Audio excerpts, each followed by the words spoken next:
I was beaten and crippled by the school bully. My mother, a star attorney, became the defendant's counsel. In court, her words were a masterclass in manipulation. She secured an acquittal for the boy who nearly killed me, all because his father was the benefactor who had funded her college education. When I confronted her, she was defiant. Everyone is equal before the law, Carl. I can't compromise my professional ethics just because you're the victim. Jay was just being impulsive. I couldn't bear to see his life ruined. Watching the monster who did this to me walk out of the courthouse, a free man, I laughed. I pulled the disownment papers I'd already prepared from my bag and threw them in her face. Since you're so ethical, so dedicated to repaying your debts, I said, I hope you're prepared to defend what's left of your own life. My mother didn't even look at the papers. To her, this was just another teenage tantrum. Carl, have you made enough of a scene? She picked up the papers, crumpled them without a glance, and tossed them into a nearby trash can. Mr. Grant is hosting a thank you dinner at the Grandview tonight. You're coming with me. Jay will be there. It's a perfect opportunity for him to apologize to you, and we can all put this behind us. I stared at her in disbelief. Put it behind us. I was still in a wheelchair. The man who put me here had just walked free. And she wanted me to attend his victory party? I'm not going. The words were cold and final. I turned my wheelchair to leave. My mother's voice followed, tight with anger. Carl,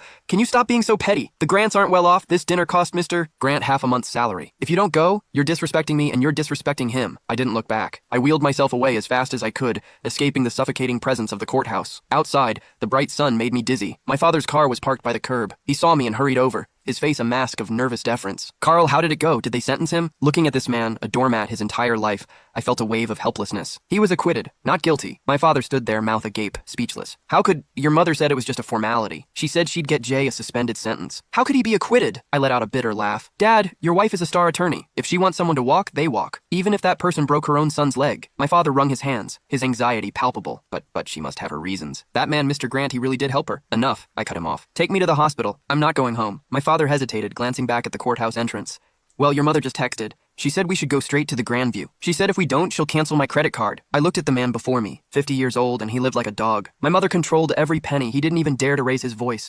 Then you can go. I took out my phone and ordered a wheelchair-accessible rideshare. I'll go by myself. Carl, don't be like this. My father reached for me, but I shook him off. Dad, if you still consider me your son, don't go to that dinner. If you go, then don't bother visiting me ever again. The car arrived. The driver helped me get in. Through the window, I saw my father standing on the sidewalk, torn. Finally, he sighed, turned, and got into his own car. He drove in the direction of the Grandview. I closed my eyes and the tears finally came. This was my family. A mother with a twisted martyr complex and a weak, spineless father. And I was the disposable sacrifice. At the hospital, as soon as I got settled, my phone started buzzing. Jay had posted a 9-photo collage on social media. In the pictures, he was holding a glass of champagne, his face flushed with victory. My mother sat at the head of the table, smiling with serene elegance. The caption read, "Thanks, Aunt Susan. Justice may be delayed, but it is never denied. Cheers. Justice? To hell with his justice." I opened the comments. They were filled with fawning praise from Jay's cronies. Jay is the man. Susan is a legal legend. Where's the cripple? Didn't he show up to toast you? Jay's reply, probably crying at home. Ha ha ha. I stared at the screen, my fingers trembling. Suddenly,